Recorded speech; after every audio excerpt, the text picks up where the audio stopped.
সংক্ষিপ্ত মহাভারত কথা বনপর্ব।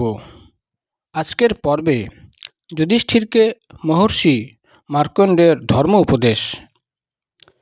বৈশম্পায়ন বললেন, রাজা যুধিষ্ঠির তারপর পুনরায় মহর্ষি মার্কণ্ডেয়কে জিজ্ঞাসা করলেন, হে মুনিবর, প্রজা পালনের সময় আমার কোন ধর্ম পালন করা উচিত? আমার আচার আচরণ কেমন হবে যাতে আমি স্বধর্মভ্রষ্ট না হয়ে যাই? মহর্ষি মার্কণ্ডেয় বললেন, রাজন, তুমি সকল প্রাণীকে দয়া করবে, সকলের হিত সাধনে রত থাকবে, কারো গুণের মধ্যে দোষ দেখবে না, সর্বদা সত্য ভাষণ করবে, সবার প্রতি বিনয়ী ও কোমল থাকবে, ইন্দ্রিয়াদি বশে রাখবে, প্রজা রক্ষায় তৎপর থাকবে, ধর্মের আচরণ করবে, অধর্ম ত্যাগ করবে, দেবতা ও পিতৃপুরুষদের পূজা করবে। যদি অসতর্কভাবে কারো মনে আঘাত দিয়ে দাও, তাকে ভালো মতো দান দক্ষিণা দিয়ে মার্জনা চেয়ে সন্তুষ্ট করবে। আমি সকলের প্রভু, এই অহংকার কখনো মনে আসতে দেবে না, নিজেকে সর্বদা সেবক বলে ভাববে। হে যুধিষ্ঠির, আমি তোমাকে যে ধর্মের কথা জানালাম, ধর্মাত্মা ব্যক্তিরা তা বর্তমানে পালন করে থাকেন এবং ভবিষ্যতেও এর পালন আবশ্যক। তুমি তো সবই জানো, কারণ এই পৃথিবীতে ভূত ভবিষ্যৎ এমন কিছুই নেই যা তোমার অজ্ঞাত। তুমি প্রসিদ্ধ কুরু বংশে জন্মগ্রহণ করেছ।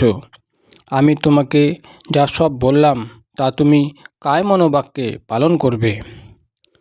যুধিষ্ঠির বললেন, দ্বিজবর, আপনি যে উপদেশ দিয়েছেন তা আমার অত্যন্ত মধুর ও প্রিয় বলে মনে হয়েছে। আমি সযত্নে তা পালন করব। প্রভু, লোভ ও ভয় থেকে ধর্মত্যাগ হয়ে থাকে। আমার মনে লোভ এবং ভয় কোনোটাই নেই। আমার কারো প্রতি হিংসা বা ঈর্ষাও নেই। তাই আপনি আমাকে যা উপদেশ বা আদেশ করেছেন, আমি তার সবই পালন করব। বৈশম্পায়ন বললেন, এইভাবে ভগবান শ্রীকৃষ্ণ সহ সমস্ত পাণ্ডব এবং সেখানে উপস্থিত সমস্ত ঋষি মহর্ষিগণ বুদ্ধিমান মহর্ষি মার্কণ্ডেয়ের মুখে ধর্ম উপদেশ শুনে অত্যন্ত প্রসন্ন হলেন। ইন্দ্র ও বকমণির উপাখ্যান।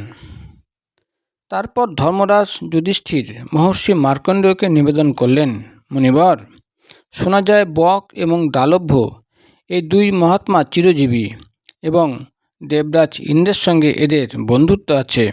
আমি বক এবং ইন্দ্রের বৃত্তান্ত শুনতে চাই।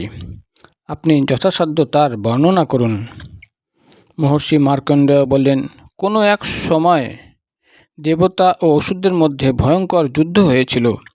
তাতে ইন্দ্র বিজয়ী হয়েছিলেন এবং তিনি ত্রিলোকের সাম্রাজ্য লাভ করেছিলেন। সেই সময়ে বর্ষা ঠিকমতো হওয়ায় শস্যের ফলন ভালো ছিল, প্রজাদের কোনো রোগ হতো না, সকলেই নিজ ধর্মে স্থিত ছিল, সকলেই আনন্দে দিন অতিবাহিত করত। একদিন দেবরাজ ইন্দ্র তার প্রজাদের দেখার জন্য ঐরাবতে করে বার হলেন। তিনি পূর্ব দিকে সমুদ্রের নিকটে এক সুন্দর সুখদায়ক বৃক্ষ সংবলিত স্থানে আকাশ থেকে নিচে নামলেন। সেখানে এক অত্যন্ত সুন্দর আশ্রম ছিল এবং বহু মৃগ ও পক্ষীতে সেটি শোভায়মান হচ্ছিল।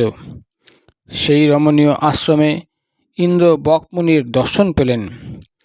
বকও দেবরাজ ইন্দ্রকে দেখে অত্যন্ত প্রসন্ন হলেন এবং তাকে বসার আসন দিয়ে পাদ্য অর্ঘ্য ফলমূল দিয়ে তার পূজা করে আতিথ্য সৎকার করলেন।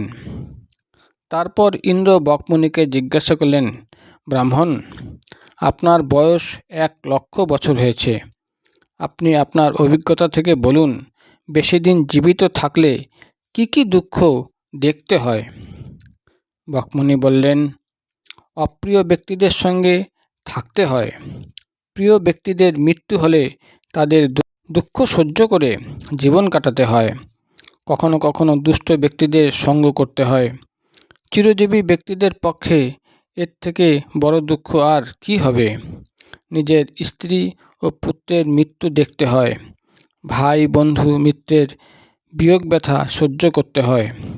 জীবন কাটাবার জন্য পরাধীন হয়ে থাকতে হয়।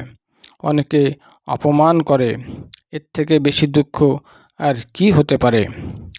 ইন্দ্র জিজ্ঞাসা করলেন, মুনিবর, এবার বলুন, চিরজীবী মানুষ সুখী কিসে?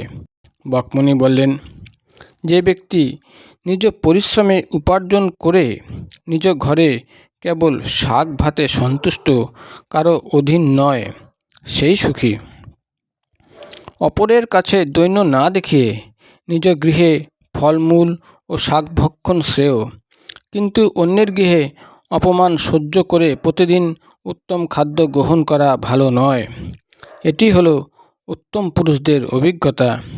যে অন্যের কাছে খাদ্য গ্রহণ করে সে কুকুরের মতো অপমানিত হয়। সেই দুরাত্মা ব্যক্তির ঐরূপ খাদ্যের ধিক্কার। শ্রেষ্ঠ ব্রাহ্মণ সর্বদা অতিথি প্রাণীদের এবং পিতৃপুরুষকে অর্পণ করে শেষে অবশিষ্ট অন্ন গ্রহণ করে। তার থেকে বেশি সুখ আর কি হতে পারে? এই যজ্ঞ শেষ অন্ন থেকে পবিত্র এবং মধুর আর কোনো খাদ্য নেই। যে ব্যক্তি নিজে অতিথিদের তৃপ্ত করে শেষে স্বয়ং ভোজন করে, তার অন্যের যত গ্রাস অতিথি ব্রাহ্মণ ভোজন করেন, তত হাজার গাভীদানের পুণ্য সেই দাতা প্রাপ্ত হন। তার যুব অবস্থাতে করা সমস্ত পাপ নষ্ট হয়ে যায়। দেবরাজ ইন্দ্র এবং বকমুনির মধ্যে এইভাবে বহুক্ষণ উত্তম আলোচনা চলতে লাগলো। তারপর মুনির অনুমতি নিয়ে ইন্দ্র স্বর্গলোকে চলে গেলেন। বৈশম্পায়ন বললেন, তারপর পাণ্ডবরা মার্কণ্ডেয় মুনিকে বললেন, মুনিবর, আপনি ব্রাহ্মণদের মহিমা শোনালেন, এবার ক্ষত্রিয়দের মহত্ব শুনতে চাই। মহর্ষি মার্কণ্ডেয় বললেন, তাহলে শোনো, আমি ক্ষত্রিয়দের মহত্ব শোনাচ্ছি। কুরু বংশীয় রাজাদের মধ্যে সুহোত্র নামে এক রাজা ছিলেন। তিনি একদিন সৎসঙ্গের উদ্দেশ্যে মহর্ষিদের কাছে গেলেন। ফেরবার সময় তিনি রাস্তায় উশিনর পুত্র রাজা শিবিকে রথে করে আসতে দেখলেন। কাছে এলে একে অপরকে অবস্থা অনুসারে সম্মান জানালেন, কিন্তু গুণে তারা দুজনেই সমান মনে করে কেউ কাউকে পথ ছাড়লেন না। এর মধ্যে দেবর্ষি নারদ সেখানে এলেন। তিনি জিজ্ঞাসা করলেন, কি ব্যাপার, তোমরা দুজনে একে অপরের পথ আটকে দাঁড়িয়ে আছে কেন? তারা বললেন, পথ দেওয়া হয় যিনি বড় তাকে, আমরা দুজনেই সমান, তাহলে কে কাকে পথ দেবে? সেই কথা শুনে নারদ 3টি শ্লোক বললেন। তার সারাংশ হল, কৌরব, কমল ব্যবহারকারীর প্রতি ক্রূর ব্যক্তিও কমল হয়ে ওঠে। ক্রূরতা তো ক্রূরেরই প্রতি দেখানো হয়, কিন্তু সাধু ব্যক্তি দুষ্ট লোকের সঙ্গেও সাধুতাপূর্ণ ব্যবহার করে, তাহলে সে সজ্জনের সঙ্গে কেন সাধু ব্যবহার করবে না? নিজের উপর করা একটি উপকারের বদলে মানুষ তার শতগুণ ফিরিয়ে দিতে পারে। দেবতাদের মধ্যেও এরূপ উপকারের মনোভাব থাকবে এমন কোনো নিয়ম নেই। উশিনর কুমার রাজা শিবির ব্যবহার তোমার থেকে ভালো। নিজ প্রকৃতির মানুষকে দান দিয়ে বশ করো, মিথ্যাকে সত্য ভাষণ দিয়ে জয় করো, ক্রূরকে ক্ষমা দিয়ে, দুষ্টকে ভালো ব্যবহার দিয়ে নিজে বশে আনো। সুতরাং তোমরা দুজনেই উদার হও। এবার তোমাদের মধ্যে যে বেশি উদার সে পথ ছেড়ে দেবে। এই বলে নারদ ঋষি মৌন হলেন। এই কথা শুনে কুরুবংশীয় রাজা সুহোত্র শিবিকে নিজের ডান দিকে করে তার প্রশংসা করতে করতে চলে গেলেন। মহর্ষি নারদ এইভাবে রাজা শিবির মহত্ব নিজে মুখে জানালেন। এবার অন্য এক ক্ষত্রিয় রাজার মহত্ব শোনো। নহুষের পুত্র রাজা যযাতি যখন সিংহাসনে আসীন ছিলেন, সেই সময় এক ব্রাহ্মণ গুরুদক্ষিণার ভিক্ষা চাইতে তার কাছে এসে বললেন, রাজন, আমি গুরুকে দক্ষিণা দেব বলে প্রতিজ্ঞা করেছি, তাই ভিক্ষা চাইছি। জগতের অধিকাংশ মানুষ ভিক্ষুকদের দ্বেষ করে, তাই আপনাকে জিজ্ঞাসা করি, আপনি কি আমাকে অভীষ্ট বস্তু দিতে পারবেন? রাজা বললেন, আমি দান দিয়ে তার প্রচার করি না। যে বস্তু দানের যোগ্য তা দান করে আমি মুখ উজ্জ্বল করি।